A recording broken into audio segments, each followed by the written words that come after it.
വായനയുടെ പുതിയ എപ്പിസോഡിലേക്ക് ഏവർക്കും സ്വാഗതം. ഒരിക്കൽ വഴിയരികിലിരുന്ന് ചെടി നടുന്ന ഒരു വൃദ്ധനെ കണ്ട് സഞ്ചാരി ഇപ്രകാരം ചോദിച്ചു: താങ്കൾ എന്താണ് ചെയ്യുന്നത്? ഈ വയസ്സം കാലത്ത് എന്തിനാണ് ഇങ്ങനെ കഷ്ടപ്പെടുന്നത്?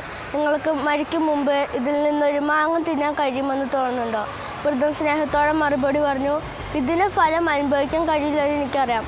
എന്നാൽ നമ്മളെല്ലാവരും കഴിച്ചത് നമ്മുടെ പൂർവികർ നട്ടതിൻ്റെ ഫലമാണ്. ഇത് അവരോടുള്ള കടപ്പാടിൻ്റെ സൂചനയാണ്. ഈ ഒരു ചെറുകഥ നമ്മെ ചില കാര്യങ്ങൾ പഠിപ്പിക്കുന്നു. നമ്മൾ ഒന്നിൻ്റെയും അവകാശികളല്ല. എല്ലാ കാര്യവും നിശ്ചിത കാലഘട്ടത്തിന് കൂടുതൽ കൈവശം വയ്ക്കാൻ സാധ്യമല്ല. വിവേകത്തോടെ കൈകാര്യം ചെയ്താൽ വരും തലമുറയ്ക്ക് കൂടി കൈമാറാൻ കഴിയും. നാം നേടിയതിൻ്റെ കൃതജ്ഞതയാണ് മറ്റുള്ളവർക്ക് നൽകുക. നിങ്ങൾക്കെല്ലാവർക്കും നന്ദി അറിയാൻ കഴിയട്ടെ. Thank you.